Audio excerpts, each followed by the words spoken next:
Good morning. मैं Jyoti Deval, assistant professor political science, SPC government college Ajmer.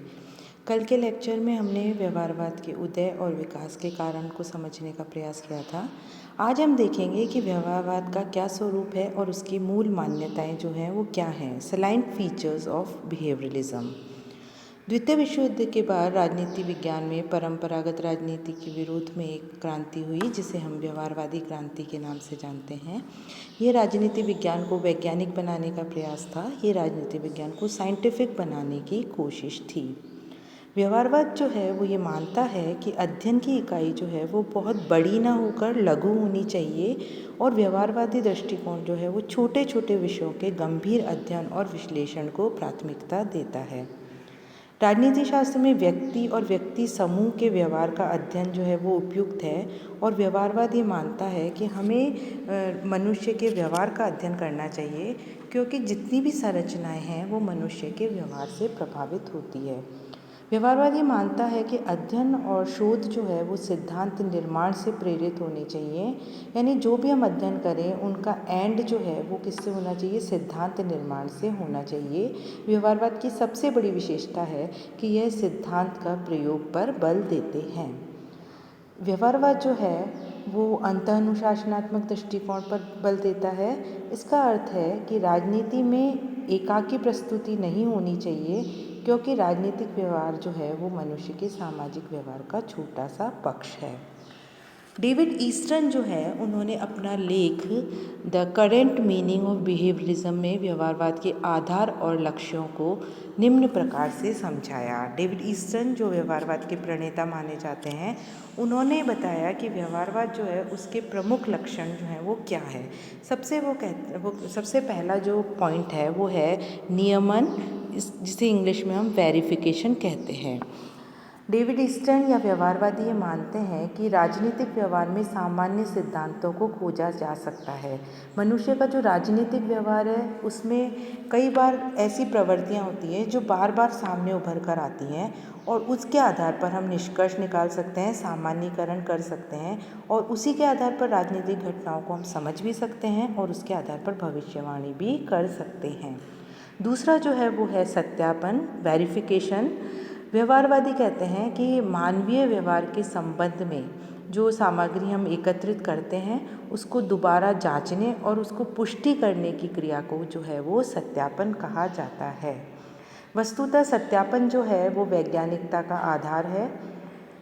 अपनी जो भी संग्रहित सामग्री है उसका क्या किया जा सकता है, सत्यापन किया जा सकता है। मानव का जो व्यवहार है उसके संबंध में एकत्रित सामग्री जो है उसको पुनः जांचा जाए, पुनः पुष्टि उसकी की जाए, तो यह प्रक्रिया जो है वो सत्यापन कहलाती है। तीसरा जो व्यवहारवाद की मूल मान्यता है वो है तकनीकी प्रयोग, यूज़ ऑफ टेक्निक्स। व्यवहारवादी ये मानते हैं कि शोध सामग्री का संग्रह करने और उनकी व्याख्या करने में लेटेस्ट टेक्नोलॉजी का प्रयोग किया जाना चाहिए। अध्ययनकर्ता जो है वो तकनीकों का प्रयोग सावधानी से एवं शुद्ध एवं परीक्षित रूप से किया जाने पर बल देते हैं। नेक्स्ट जो है वो है परिमाणीकरण, क्वांटिफिकेशन। इसका मतलब है कि जो भी हमारी आधार सामग्री है उसको लेखबद्ध करने और उनमें सुस्पष्टता लाने के लिए मापन एवं परिमाणीकरण किया जाना आवश्यक है। व्यवहारवादी ये मानते हैं कि तथ्यों में स्पष्टता एवं सुनिश्चितता लाने के लिए परिमाणीकरण किया जाना चाहिए। जो भी हमारे पास सामग्री है उसको हम छानबीन के लिए जो भी अस्पष्ट गुणात्मक निर्णय हैं उनके स्थान पर हमें कठोर पद्धतियों का प्रयोग किया जाना चाहिए ताकि जो भी हमारे पास निष्कर्ष आए वो बिल्कुल निश्चित हों, वो बिल्कुल सही हों। नेक्स्ट जो मान्यता है व्यवहारवाद की वो है मूल्य निर्धारण, वैल्यू डिटर्मिनेशन। इसका मतलब है कि व्यवहारवादी ये कहते हैं कि मूल्यों और तथ्यों को जो है वो पृथक रखा जाना चाहिए। दो चीज़ें होती हैं, एक होता है मूल्य, वैल्यूज़, दूसरा होता है तथ्य यानी फैक्ट्स। व्यवहारवादी ये मानते हैं कि वैज्ञानिक विश्लेषण के लिए हमें मूल्यों को अपने अध्ययन से अलग रखना चाहिए। व्यक्तिगत मूल्यों से दूर रहकर ही किसी किसी भी समस्या का हमें अध्ययन करना चाहिए। यदि हमें राजनीति विज्ञान के अध्ययन को वैज्ञानिक बनाना है तो हमारे जो अध्ययन है उसका नैतिक प्रश्नों से कोई भी संबंध नहीं होना चाहिए। नेक्स्ट है व्यवस्थाबद्धीकरण, सिस्टमाइजेशन। इसका मतलब है कि व्यवहारवादी ये मानते हैं कि जो भी शोध कार्य किया जा रहा है, जो भी रिसर्च की जा रही है, उसका अध्ययन जो है वो क्रमबद्ध और व्यवस्थित होना चाहिए। शोध कार्य जो है वो सिद्धांत से संबंधित होना चाहिए। यदि सिद्धांत से संबंधित है तो इसका मतलब है कि जो भी अध्ययन सामग्री है वो क्रमबद्ध और व्यवस्थित होनी ही चाहिए। संक्षेप में इन शॉर्ट हम ये कह सकते हैं कि सिद्धांत से स्वतंत्र एकत्रित किए जाने वाले तथ्य निरर्थक हैं। यदि ये तथ्य सिद्धांत निर्माण में सहयोगी नहीं है, सहायक नहीं है, तो वह अध्ययन जो है वो कैसा है, निरर्थक है। नेक्स्ट है विशुद्ध विज्ञान। व्यवहारवादी जो है वो राजनीति विज्ञान में समाज की जो व्यवहारिक समस्याएं हैं उनको सुलझाने का प्रयास करते हैं और वे इस बात से सहमत हैं कि सिद्धांत से ही वास्तविक जीवन की समस्याओं को समझा जा सकता है। तो जो राजनीतिक वैज्ञानिक हैं, व्यवहारवादी जो हैं, वो कहते हैं कि सिद्धांत और व्यवहार में वैज्ञानिक उद्यम जो उसका प्रयोग किया जाना वो बिल्कुल नेसेसरी है, वो बहुत ज़रूरी है। वो शुद्ध अनुसंधान पर बल देते हैं। नेक्स्ट जो है वो है समग्रता या इंटीग्रेशन। व्यवहारवादी जो हैं या अमेरिकन पॉलिटिकल साइंटिस्ट जो हैं वो ये मानते हैं कि मनुष्य जो है उसका समस्त व्यवहार एक ही पूर्ण इकाई है, उसका अध्ययन जो है वो विभिन्न खंडों में नहीं किया जाना चाहिए।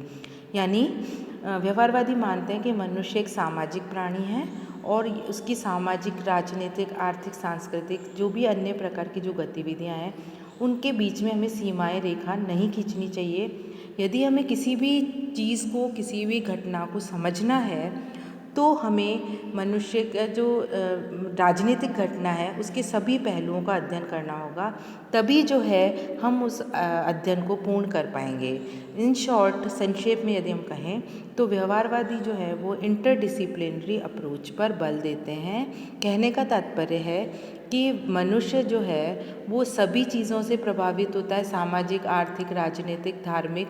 तो हमें यदि मनुष्य या किसी भी राजनीतिक घटना का अध्ययन करना है तो हमें उसका अध्ययन जो है वो समग्रता में करना होगा।